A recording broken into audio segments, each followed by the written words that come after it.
Les prédicateurs, l'esprit que choisi, c'est pour ce que je vous ai puissamment pour ta gloire. Sois glorifié dans ce message. Au nom de Jésus-Christ, c'est prié. Amen. Dans notre calendrier, l'ascension du Christ nous révèle la vraie demeure. L'ascension du Christ nous révèle la vraie demeure. Moi, je voulais dire tout court, l'ascension du Christ nous révèle notre vraie demeure. Nous allons lire dans Jean chapitre 14, verset 1er au verset 6. Jean 14, 1 à 6. Nous connaissons tous ce passage. Nous lisons souvent, surtout quand nous avons un deuil. Nous lisons au nom du Seigneur Jésus-Christ. Et votre cœur ne se trouble point. Croyez en Dieu et croyez en moi. Il y a plusieurs demeures dans la maison de mon Père. Si cela n'était pas, je vous l'aurais dit. Je veux vous préparer une place. Et lorsque je m'en serai allé et que je vous aurai préparé une place, je reviendrai et je vous prendrai avec moi, afin que là où je suis, vous y soyez aussi. Vous savez où je vais et vous en savez le chemin. Thomas lui dit, Seigneur, nous ne savons où tu vas. Comment pouvons-nous en savoir le chemin? Jésus lui dit, je suis le chemin, la vérité et la vie. Nul ne vient au Père que par moi. Amen. L'ascension de Jésus nous montre notre vraie demeure. Nous savons que quand nous lisons les évangiles, nous voyons cet homme qui est né, cet homme qui a vécu, cet homme qui a prêché, et cet homme qui est mort. Et on dira que le troisième jour, cet homme est ressuscité. Et nous croyons à cette résurrection parce qu'après la mort, Jésus est apparu à plusieurs disciples. Il est apparu à Marie de Magdala, il est apparu à Pierre et Jean, il est apparu aux 10 disciples, il est apparu aux 11, y compris Thomas, et Jésus, sur le mont des Oliviers, il a donné les dernières recommandations. Allez prêcher la bonne nouvelle. Et il a même dit que dans Acte 16, il nous parle de voici les miracles qui accompagnaient cette rentrée. Et quand il est monté, la parole nous dit, les apôtres sont restés en train de prêcher, de faire le travail et les miracles les accompagner. Et Jésus est monté, dans Acte 16, on nous parle, il s'est assis à la droite de Dieu le Père. Comme dans notre confession de foi, nous disons, il siège à la droite de Dieu le Père. L'autre dit, il s'est assis, c'est la même chose. Afin de on va aller à Kaka. Dans ce texte, c'est parmi les dernières paroles de Jésus. En train d'exhorter ses disciples. Il leur dit que votre cœur ne se trouble point. Il savait qu'après sa mort, les disciples seront troublés. Après sa mort, les disciples, compte tenu des circonstances, ils seront troublés. Et ils étaient aussi troublés. Mais Jésus est en train d'insister. Il leur dit que votre cœur ne se trouble pas. Il s'arrête voilà, il va prier pour leur dire, croyez en Dieu, croyez en moi. Devant toute circonstance, toute situation, ne devions pas faiblir notre foi. Devons plutôt reconnaître que nous avons un Dieu, nous avons un Seigneur qui est assis à la droite de Dieu le Père, qui intercède pour nous. Ne soyons pas troublés, croyons en Dieu, croyons en Jésus-Christ. Et nous sommes des fois dans une difficulté de comprendre ou de différencier le Père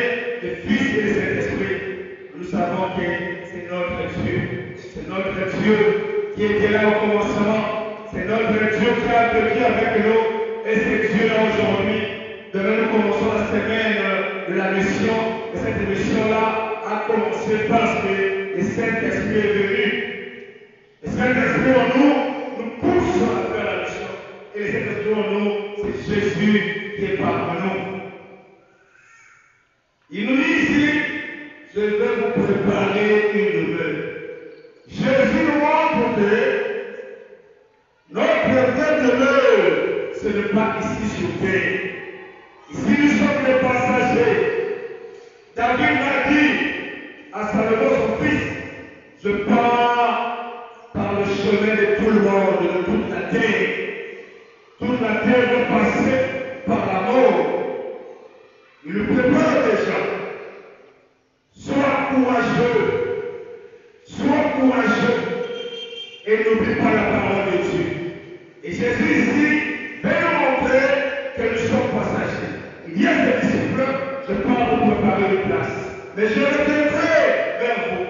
Vous cherchez. L'un nous pose la question, où est le chemin? Nous ne connaissons pas le chemin. Il va nous dire, je suis le chemin, la vérité et la vie. Jésus veut nous montrer ici que notre demeure, ce n'est pas ici. Bien que nous nous efforçons de travailler, de construire des maisons, d'entretenir ce corps, mais Jésus veut nous rappeler que notre demeure, ici, nous sommes provisoirement ici, nous sommes des passagers. Un passager ne prépare pas tout là où il est. Il peut avoir ses conditions, mais non plus penser à là où il va, à son lieu d'origine. Et quand nous lisons dans Genèse 3, nous voyons lorsque Dieu dit Dieu poussière, Dieu est de la poussière. Ce corps n'est que poussière. Ce corps va retourner dans la poussière. Et c'est notre âme que Jésus viendra chercher. Il viendra chercher notre âme. Et quand nous lisons Ecclésiaste, la Bible nous dit, il reste premier déjà. Il nous dit, voici ce que dit le maître. Ce que dit le maître. Les grands maîtres, vanité de vanité, tout n'est que vanité. Cette vie terrestre n'est que vanité.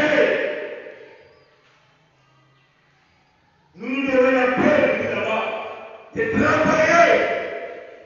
On ne sait pas. C'est pas qui viendra hériter ce que nous avons fait. Nous ne saurons pas. Et nous sommes là en train d'entretenir ce corps, de nous battre à construire, à se construire des maisons, de nous battre à étudier. C'est bien avoir des bons diplômes, avoir des diplômes, être sage, comme Salomon. Salomon, la Bible nous dit, il était le plus sage. Il est presque jusque-là. On n'a pas vu quelqu'un plus sage que Salomon. La Bible déclare, Dieu est en train de promettre à Salomon. Il dit à Salomon, des générations en génération, sur toute la terre, il n'y aura personne qui sera plus intelligent, plus sage que toi. Donc Salomon, il est maître en sagesse, maître en intelligence. Salomon, maître en sabre. La Bible déclare, non, Dieu a dit, les fleurs plus que Salomon. Encore pas seulement Salomon, parce que Salomon s'habillait. Il s'habillait en or, en diamant. Et il n'y a personne sur cette terre. Oh, Gassominani. Oh, Allah, pour la Salomon, à sa vie. Donc, il y avait tout Salomon. Il s'habillait de façon royale.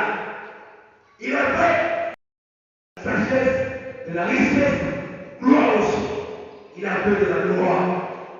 Et la reine de Saba, lorsqu'elle est allée voir, palper, la fille de Salomon dit, oh,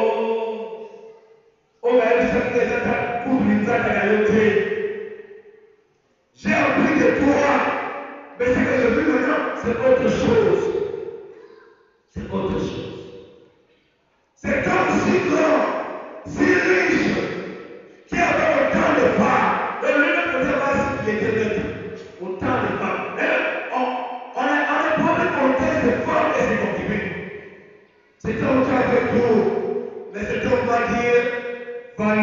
vanité, tournez devant vanité. Est-ce qu'on est ensemble? Est-ce qu'on est ensemble? C'est un qui avait tout. Il a tout gagné. Il dit vanité, de vanité, tournez devant vanité. Assis, c'est là, je vais dire, on va décider. La toute de la monde, plus on peut sur la bouche. Pour le gagner, sur la lèvre, peut-être sur la bouche, pour le gagner. Lui qui avait tout, il dit vanité devant vanité. Il a dit tout ce qu'il avait, la vie qu'il menait, tout ce que je vois là, s'en va vanité. Parce qu'il a compris le fait que je peux me battre pour tout. Mais un jour, je vais tout laisser. Job le dit, nous sommes sortis de notre part, nous rentrerons à notre part par là. Je ne me décourage pas. Mais je voulais nous interpeller à comprendre que tout ce que nous avons là est exprimé. Tout ce que je suis est exprimé. Parce que Jésus le dit, j'ai poussé, je le donne dans la poussière. Allez-y. Parce que vous êtes allumé à l'orthopédie, vous êtes peut-être à l'hôpital, vous ne voyez pas beaucoup d'énergie. Allez au médecin intérimaire. Vous verrez les cas qui sont là. Pour amener la mort. Alors l'ingrédient sanguin, voilà comment les gens sont mourir. Voilà comment les gens ont fait entrer, ont fait sortir. Les gens meurent chaque jour. Et quand on voit la qualité, les gens qui sont en train de mourir, des fois au métal, au tel, nous voilà construit, on se retourne à s'amener. À quitter la station de monsieur. Aujourd'hui, il est une assiette, au calme autour, aujourd'hui, c'est une assiette. Vous laissez couper l'autre, c'est ça. Alors, tu vas dire, toi, je viens là. La séance va se faire plutôt que les filles, alors, elle s'est mobilisée, elle tient mon amour. Elle tient mon amour. Au tas de ceux, il y a un carnaval moyen. Ya. Vous avez là, à cause de ça, à cause de la mort. Nalala ni baada parce que ça va tout le monde va sortir kuluka za na Yesu malheureusement malgré mimi nasema malheureusement ukidhani ya kufi kama kama umesoma ile bazo de la parce qu'on avait presque une année on se voyait pas on a seul assez déjà même au nia asa nini leo ni tabia déjà comme avec le jaune, mais ça passe au pouvoir.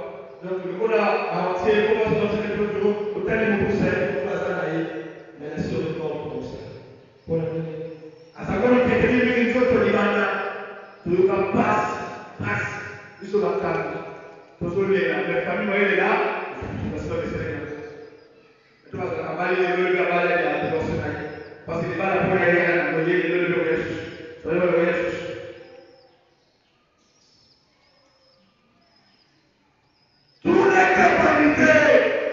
On a pris les gens plus grands que nous, les gens qui ont de la gloire, qui sont morts, les gens qui étaient là au sommet. Vous regardez comme ça, cet homme est mort. Même si on fait pas que c'est sourd, oh c'est que vous regardez ce qu'il dit, comment sous la gauche est parti. Et des choses que tu avais faites vont tous les rester. C'est là où ça va être tenté de dire tout n'est pas vanité. Nous sommes en train de travailler, comme ils disent ça là. Ça va aller. Moi je dis que nous travaillons pour nous ne pourrions pas. Même si on fait ça, oh non, on n'est pas venu sur le cas de la personne parce que travailler. Merci. Nous travaillons trop.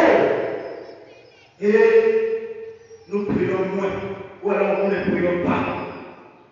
Chacun de nous connaît comment c'est. Et je savoir, Mais si je pose la question à quelqu'un aujourd'hui, comment nous partageons notre temps par rapport à notre propre temps et par rapport au Seigneur, nous aurons des difficultés. Nous aurons des difficultés. Nous avons des agents ici, quelque part chez les agents de l'OCC, quand tu parles le matin, jusqu'à quelle heure? Jusqu'à 16 heures. Est-ce que là-bas tu as le temps de lire la Bible? C'est interdit. Donc, s'il ne fait pas un effort de prier soit très tôt matin, soit de la nuit avant, il ne sera pas prié. Et quand on approche dans le travail, nous ne sommes pas fatigués. Nous ne sommes pas fatigués. Mais ce travail de faire, c'est un travail qui va s'arrêter ici, seulement. Est-ce que nous sommes? Est-ce que nous sommes? Il est grand temps de préparer le chemin du Seigneur. Notre demeure, Jésus nous attend au ciel. On est sur terre, mais oui, le Seigneur est bon. Pourquoi il est bon? Il a tant aimé le monde qu'il est venu s'offrir pour nous, afin que quiconque croit en lui ne périsse pas, que la vie est éternelle, afin que nous ne puissions pas subir la vanité de vanité. Il est allé préparer notre demeure. Qu'est-ce que j'allais dire? Aussi longtemps, nous allons travailler sur cette terre pour construire nos maisons terrestres, travaillons aussi pour le ciel. Lorsque nous sommes entretenus ce corps, comme ce dimanche, tout le monde est très propre, il va se laver, se parfumer, c'est cela. Nous devons faire la même chose pour notre âme. Sinon, nous allons connaître la vanité de vanité. Jésus dit là-bas, je vous prépare une place. Chacun de nous a une place au ciel. Jésus nous attend au ciel. Mais le ciel doit se préparer. Prépare ce corps humain et n'oublie pas ton âme. Devant mourir notre âme. Lorsque nous nous ce corps, mourir ton âme de la parole du Seigneur. Comme il est dit dans Matthieu 4, verset 4, l'homme ne vivra pas du pain seulement. Tu vas vivre du pain, mais pas du pain seulement. Mais surtout, la parole de Dieu. Lorsque nous voulons laver ce corps pour son propre, mettons-nous en paix aussi. À chaque fois, demandons-nous du Saint-Esprit que ce corps-là nous lave, que ce corps-là nous purifie. Nous vivons ce corps-là, le Saint-Esprit, pour préparer nos âmes. Lorsque nous vêtis ce corps, et lorsque nous vêtis de Jésus-Christ, vêtis de Christ, la Bible nous dit, répétez pour le Christ, que Jésus soit notre vie. Comme Paul le disait, Christ est ma vie, la mort éternelle. Par rapport au roi, et c'est encore la victoire, parce que Christ est ma vie. Christ doit être notre vie. Alors je sais pas. Mais n'oublions pas, comme il a dit, afin que quiconque porte en lui. La première chose, c'est notre salut. Le salut en Jésus. On a besoin de ce salut. Éphésiens 2, Éphésiens 2, 7. On peut voir le 7 et 9. Éphésiens 2. Matthieu 18, 11. 1 Corinthiens 3, 5 à 7. Et notre verset de base de chaque jour, Jean 3, 16. Même le païen le connaît, Jean 3, 16. Le salut en Jésus. Il a dit afin que quiconque croit en lui. Parce qu'il est le chemin, la vérité et la vie. On lui a demandé le chemin. Parce que le ciel, on ira là-bas pour nous. Nous irons au ciel, nous devons mourir. Mais nous avons le chemin, c'est Jésus. Il est le chemin parce qu'il est l'unité qui est mort pour nous à nos places. Il est le médiateur. Il n'y a pas de médiateur. Oh non,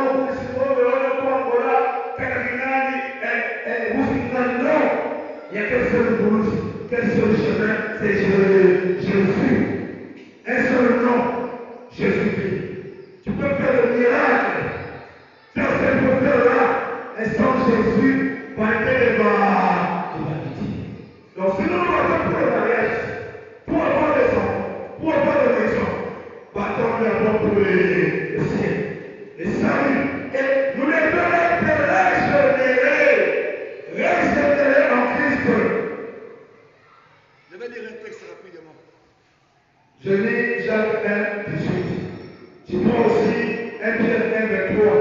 Éphésiens 4, 23, 24. Jacques 1, 18.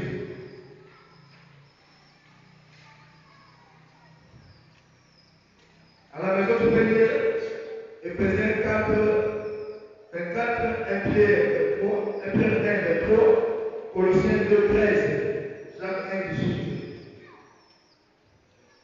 Et il nous a ajourés selon sa volonté par la parole de vérité, afin que nous soyons en quelque sorte, les prémices de ses créateurs. Il nous a engendrés. Au travers de Jacques, qui dit selon sa volonté par la parole de vérité. C'est la parole de vérité qui doit nous régénérer. Soyons régénérés. Et quand on parle de la régénération, on voit cette parole-là qui nous fait naître de nouveau. 1 Pierre 1, 23. Je vais dire. Lui qui est juré, néerlandais, 1 Pierre 1, 23. Puisque vous avez été régénérés, non par une semence corruptible, mais par une semence incorruptible, par la parole vivante et permanente de Dieu. Cette parole, c'est Jésus-Christ. Soyons régénérés. Régénération, c'est la nouvelle naissance, la nouvelle nature. Cette nouvelle nature nous pousse à ne pas accrocher à trop de monde, mais plutôt de nous accrocher à Jésus-Christ. Voilà pourquoi Colossiens 3 dit, affectionnez-vous aux choses d'en haut. Parce qu'aujourd'hui, nombreux sommes entrés dans notre folie, chercher à vivre. Des fois, nous disons, ne me pas là. Est-ce qu'on est ensemble? Est-ce qu'on est ensemble? Je te pose une question, est-ce que s'il n'y a pas des gens qui ont perdu des parents si tôt, papa ou moi, ça va être. Ça va être. Là, il y a des gens qui ont perdu des enfants, ça fait 3 ans. Papa s'est levé. Papa s'est levé à couper.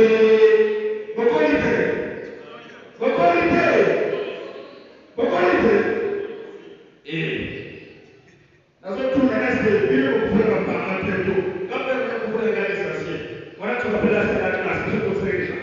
Mais maintenant, vous pouvez me parler avec le Kénao. Vous connaissez? Maintenant, vous connaissez? Maintenant, vous pouvez les gens. Par exemple, il y a ça,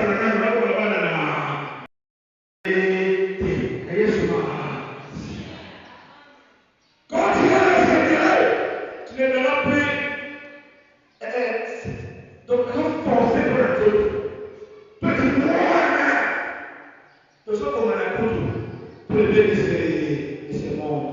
Tu ne t'es pas. Soyons régénérés par la parole, par l'Esprit Saint, qui nous conduira à faire les péchés, à travailler pour le ciel. Troisième chose, soyons justifiés. Quand on parle de la résurrection de Christ, c'est comme si on n'avait rien fait. Avec Jésus, c'est comme si carrière judiciaire devient à zéro. Soyons justifiés. Nous sommes justifiés par le sang de l'agneau. Acte 13, 39. Romains 5, 9. Romains 5, 9. Nous devons être justifiés en termes de cette justification. régénérer, renouveler. Il nous renouvelle même l'intelligence. Même l'intelligence. Nous nous battons pour l'intérêt de ce monde. Nous devons être régénérés par la parole du Seigneur. Parce qu'on nous dit, ceux qui sont humains, ceux qui sont morts sur la chair, ils ne comprennent pas les Écritures saintes. Voilà pourquoi aujourd'hui, nous avons des gens qui sont très intelligents, qui sont en train de décortiquer, de voir les choses. Je viens à l'église pour un temps. Je viens à l'église parce que je suis habitué. Le matin, je ne vais pas là où aller, je vais à l'église. Voilà pourquoi les gens peuvent même demander d'enfant. L'église de Dieu. Il est bien à l'église par hasard. Lorsqu'il veut étudier, il ne veut pas étudier. Il ne veut pas lire. Je reste chez lui. Mais oh, cette parole nous régénère chaque jour. Et cette révélation nous amène à la justification. Nous sommes justifiés par Jésus-Christ, par Christ. Pourquoi? Parce que notre condamnation était mise sur Jésus. Notre condamnation était mise sur lui. Voilà pourquoi soyons justifiés par lui. Et nous devons aimer le Seigneur. Marc 12, 30. Tu aimeras le Seigneur ton Dieu de toute ta pensée, de toute ton âme, de toute ton intelligence, de toute tes forces. Nous devons aimer le Seigneur, aimer Christ, aimer Jésus. Lui qui nous a aimé le premier, il s'est donné pour nous. Qu'est-ce qu'on peut donner offrir à Jésus aujourd'hui? C'est que notre vie. Notre vie, chercher à plaire à Jésus. Et doit l'aimer. Et il dit, si nous l'aimons, sa demeure sera en nous. Et c'est là où il dit, je suis le chemin, la vérité. Il faut connaître le chemin. Il est l'unique chemin, l'unique médiateur. Il faut connaître la vérité. Il est la vérité parce que nous connaissons Dieu. Nous parlons la puissance de Dieu par Jésus. Nous connaissons Dieu par cette parole. Cette parole qui est Jésus-Christ. La parole de Dieu, Jean 14. Il est la vie, parce que c'est lui qui a les clés de la mort et de la vie. Il est venu dans Lazare, Jean chapitre 11, 27. Il a dit au Saint Lazare, je suis la résurrection de la vie. Celui qui croit en moi vivra comme les éléments. Donc, quand nous croyons en Jésus, c'est lui qui possède la vie. Il est lui la vie, même si nous sommes morts. Vous me plairez ici, mais j'entre dans le monde de Dieu. Et je prie ce matin que votre cœur ne se trouble pas, que ce message ne vous trouble pas, que la parole de Salomon qui nous dit vanité et vanité, tout est vanité, ne nous trouble point. Mais croyons en Dieu, croyons en Jésus, et nous serons la vie éternelle. Nous allons hériter notre demeure au ciel. Chacun de nous a une place au ciel. Mais nous allons nous habituer déjà aux choses d'en haut. Ça veut dire s'accrocher à la parole de Dieu, s'accrocher en Jésus, vivre en lui, parce que nous sommes passagers. Nous ne resterons pas ici. Tout ce que nous faisons là est éphémère. Notre beauté est éphémère. Un jour, tu reçois la bénie. Et ce qui est malheureux, quand on a communauté, à sa maison, il y en a déjà. Madame Sophie, il y en a déjà. Moi, je suis parti. La famille est restée. Les maisons sont restées. Mais mon âme part à la rencontre du Seigneur. Nous devons savoir, la parole nous dit, tout passera, sauf la parole de Dieu. Nous devons savoir, comme je l'ai dit, 48, la parole nous dit là-bas,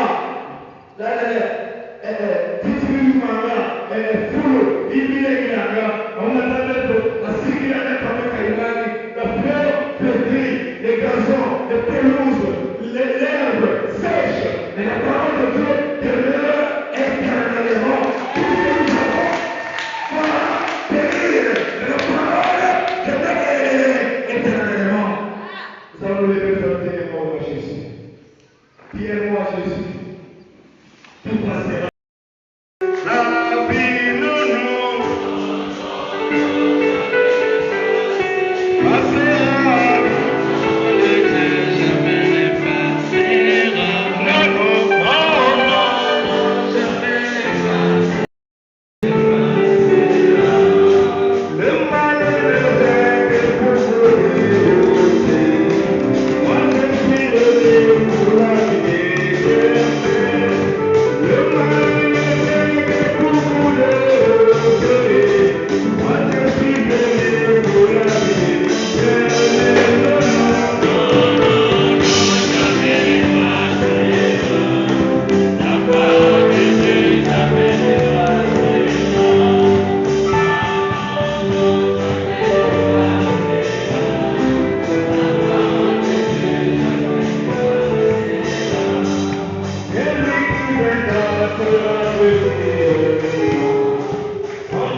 La parole incarnée, la parole qui est venue, qui est morte, qui est ressuscitée, qui est montée au ciel, qui siège à la droite de le Père.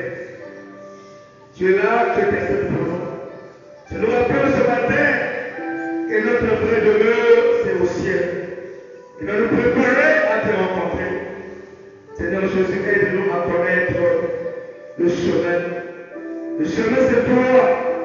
La vérité, c'est toi. La vie, c'est toi également.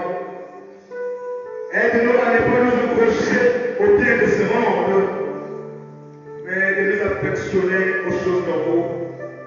Nous affectionner, Seigneur Jésus, à toi, à t'aimer toi et toi seul, parce que tout passera, ta parole demeure.